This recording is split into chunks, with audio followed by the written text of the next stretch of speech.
Olá, amigos, amigas, companheiros de Ideal Espírita. Vamos hoje fazer aqui um estudo sobre a progressão dos espíritos, baseado aqui no subsídio número 1, aqui da apostila do estudo sistematizado da doutrina espírita ESD. Então, a doutrina espírita, ela nos ensina que Deus criou a todos os espíritos simples e ignorantes. O que quer dizer isso? Simples no sentido quase que de uma inocência mesmo, remete à ideia de uma criança. A criança não tem malícia, ela não tem maldades, então essa simplicidade. Ignorância aqui significa vazios de conhecimento. Então, nós fomos criados todos simples e ignorantes para podermos evoluir através das experiências, através das provas nas sucessivas encarnações. Dessa forma, nós vamos entender que todos os espíritos, eles tiveram o mesmo ponto de partida. Então, Deus não criou uns bons e outros ruins. Deus não criou anjos e demônios. Ele criou espíritos em evolução, para evoluírem, né? Todos nós vamos chegar à condição de anjos. E aquilo que a tradição religiosa convencionou de chamar de demônio, nada mais são do que espíritos imperfeitos, espíritos que estão ainda lá no começo da sua evolução, viciados na maldade, por isso são tidos como demônios. E os anjos são espíritos já puros, espíritos que já alcançaram toda a escala evolutiva. Nesse sentido, o Kardec fala que a classificação dos espíritos, ela se baseia no grau de adiantamento, nas qualidades que já adquiriram e nas imperfeições que ainda tenham que se despojar. Então, são 3 características aí que permitem fazer uma classificação, e essa classificação, ela não é absoluta. É uma classificação mais no sentido pedagógico, para facilitar o estudo e a compreensão desse processo de classificação, né? A compreensão da escala de desenvolvimento espírita. Então, o Kardec vai dizer que, de um modo geral, pode-se classificar em 3 categorias principais. A dos espíritos imperfeitos, caracterizados pela predominância da matéria sobre o espírito. A dos bons espíritos, nos quais predomina aí o espírito sobre a matéria. E a categoria dos espíritos puros, aqueles que já se despojaram de toda a materialidade, né? Eles já atingiram o grau supremo da perfeição. E dentro dessa classe aí, dessa ordem dos espíritos imperfeitos, Kardec admite algumas classificações, dizendo que lá no 10º lugar estão os espíritos impuros. São inclinados ao mal, eles sopram a discórdia, a desconfiança, se mascaram de todas as maneiras para melhor enganar as pessoas. E eles se ligam a pessoas de caráter frágil para tentar induzir essas pessoas a cometerem erro e tentar retardar a marcha evolutiva dessas pessoas, fazerem com que elas venham sucumbir diante de suas provas. São então espíritos que se ocupam muito dos processos obsessivos, né? Eles estão mais inclinados ao mal. Por isso são chamados de espíritos impuros. Tem também lá no 9º lugar, ou 9ª classe, os chamados espíritos ignorantes, espíritos levianos. Eles são ignorantes, né? E respondem a tudo sem se preocupar com a verdade. Qualquer pergunta que se fizer para um espírito desse, ele vai ter uma resposta pronta, porque ele não tem compromisso com a verdade.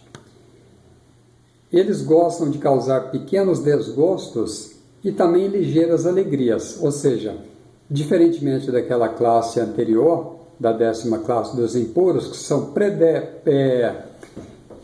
são dedicados a fazer o mal, né? Eles estão viciados no mal. Esses agora já fazem algumas alegrias para as pessoas, mas são levianos, são irresponsáveis. Lá na 8ª classe estão os espíritos pseudo-sábios. Eles acham que sabem muito, que conhecem muito, que entendem de tudo. Então, eles se oferecem para responder qualquer questão também, e eles acham que têm conhecimento da verdade, das coisas, dos mistérios, né? Iludem a si mesmos, iludem as pessoas também. Eles têm uma linguagem que aparenta um certo cunho de seriedade, isso para iludir, com respeito às suas capacidades, às suas luzes. Lá na 7ª classe, ou no 7º lugar, estão os espíritos neutros, o próprio nome já diz, né? Estão mais ou menos em cima do muro.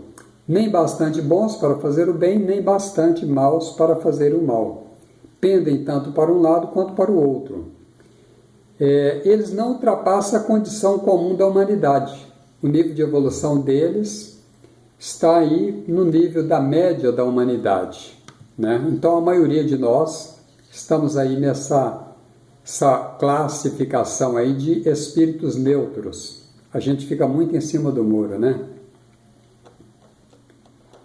Lá na 6ª classe, ou 6º lugar, Kardec vai colocar chamados espíritos batedores ou perturbadores. Esses espíritos propriamente não formam uma classe distinta pelas qualidades pessoais, mas eles se manifestam geralmente a sua presença por efeitos físicos, pancadas, movimentações de objetos. Lembra os fenômenos das mesas girantes, né? As pancadas, aquela coisa toda, eram essa classe de espíritos batedores. E, saindo lá da ordem dos espíritos imperfeitos, a gente entra aí na 2ª ordem dos espíritos bons espíritos, e já na 5ª classe aparecem então os espíritos benévolos. Como o próprio nome diz, a bondade é neles a qualidade dominante. Eles sentem prazer em prestar serviço aos homens, em proteger, né? Muitos são os chamados espíritos protetores nossos. São esses espíritos benévolos. Eles têm pouco conhecimento aí dessa ordem intelectual científica, mas progrediram bastante no sentido moral. E na 4ª classe, ou 4º lugar, estão os espíritos sábios. Como o nome indica, eles têm uma amplitude de conhecimentos intelectuais, científicos, e se preocupam menos com questões morais, mas que se preocupam mais com questões de natureza científica. Eles, entretanto, só encaram a ciência do ponto de vista da utilidade, a utilidade que essa ciência possa ter para a humanidade. E eles não são dominados por paixões propriamente ditas dos espíritos imperfeitos, então já alcançaram a evolução, né? Mas eles estão mais ligados a essa questão aí do desenvolvimento intelectual. E na 3ª classe estão os espíritos de sabedoria. Os de sabedoria, diferentemente dos sábios, eles desenvolveram as qualidades morais, mais do que as qualidades intelectuais. Eles não possuem conhecimentos ilimitados, eles têm essas limitações, mas são dotados de uma capacidade intelectual que lhes faculta fazer um juízo mais adequado sobre os homens e sobre as coisas. Então, os de sabedoria, eles estão mais aí nesse desenvolvimento das qualidades morais, e os sábios das qualidades intelectuais. E na 2ª classe, nós temos os espíritos superiores que reúnem essas duas qualidades aí, as três, né? Eles reúnem a benevolência dos espíritos benévolos, a sabedoria dos espíritos de sabedoria, sentido moral, e a sapiência dos espíritos sábios. Eles já reúnem essas três qualidades. Então, eles têm as qualidades morais desenvolvidas, eles têm as qualidades intelectuais desenvolvidas e o amor, que lhes dá a benevolência. Então, por isso são chamados espíritos superiores. E eles estão lá na segunda classe, né? No segundo lugar dessa escala. E chegando lá na primeira ordem, no primeiro lugar, nós vamos ter os espíritos puros, que, como o próprio nome já diz, né? Esses espíritos, eles já percorreram todos os graus da escala evolutiva, já se despojaram de todas as impurezas da matéria, tendo alcançado a soma da perfeição de que é suscetível a criatura humana. Eles não têm mais que sofrer provas e expiações, já superaram tudo isso, não estando mais sujeitos à encarnação. Esses não precisam mais encarnar em corpos perecíveis como os nossos, né? Eles gozam de uma inalterável felicidade, porque eles não se acham submetidos às necessidades nem às vicissitudes da vida física. Essa felicidade, porém, não é ociosa e nem monótona. Aquela ideia de um céu de contemplação das religiões tradicionais não é nada disso. Eles têm uma felicidade no sentido de já terem alcançado essa perfeição, porque eles são os mensageiros e ministros de Deus, cujas ordens executam para a manutenção da harmonia universal. São designados, às vezes, pelos nomes de anjos, arcanjos e serafins. Então, essa classe de espíritos puros é onde nós vamos chegar um dia, né? Nós vamos percorrer toda essa escala, nós estamos aí nessa condição de espíritos imperfeitos. Hoje, mais num grau de neutralidade, muitos de nós não fazemos nem o bem e nem o mal, a gente fica aí muito em cima do muro, né? A grande maioria da humanidade é assim, quando desencarna, continua, mas aos poucos a gente vai alcançando essas características aí da benevolência dos espíritos benévolos, depois da sapiência dos espíritos sábios através do estudo das ciências, né? Das filosofias, e também a sabedoria, que é a experiência que nós vamos acumulando para tomar as decisões corretas, as decisões necessárias, mais adequadas ao nosso processo evolutivo. Aí nós vamos nos tornar espíritos superiores, e depois de superiores a gente vai continuar evoluindo e chegar à condição, né, depois de espíritos puros, como era o caso de Jesus. Essa é a caminhada evolutiva, porque temos que passar, né? É só uma breve reflexão sobre isso, né? Como Kardec disse, essa escala ela não tem nada de absoluta. Onde termina uma categoria e começa a outra, é muito sutil. Ela é simplesmente para um fim pedagógico e didático, para a gente estudar e entender essas colocações, esses avanços na escala espírita, né? Não tem essa coisa de hoje eu estou numa condição e amanhã de repente eu já pulo para outra, não é assim. São graus sucessivos, que nós vamos evoluindo e fazendo também com que o nosso planeta evolua, né?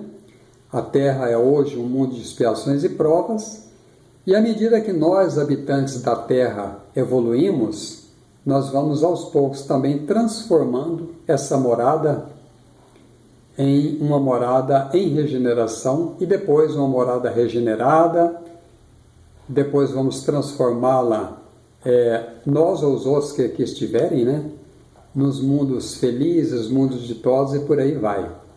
Então, a gente sugere, quem quiser estudar mais, tem um capítulo lá no Livro dos Espíritos, chama A Escala Espírita, que trata com mais detalhes sobre isso. Aqui é apenas um resumo aqui do tomo 1 do Estudo Sistematizado da Doutrina Espírita, ESD. Então, que Jesus abençoe a todos, vamos continuar estudando e nos empenhando para galgar essas escalas evolutivas aí, né? Porque nós não podemos ficar parados. As experiências pelas quais passamos são experiências pedagógicas para que nós possamos evoluir no sentido de alcançar um dia essa condição aí de espíritos puros, né? Arcanjos serafins, anjos, e sermos ministros, colaboradores mais diretos de Deus. Que Deus nos abençoe hoje e sempre. Um grande abraço a todos.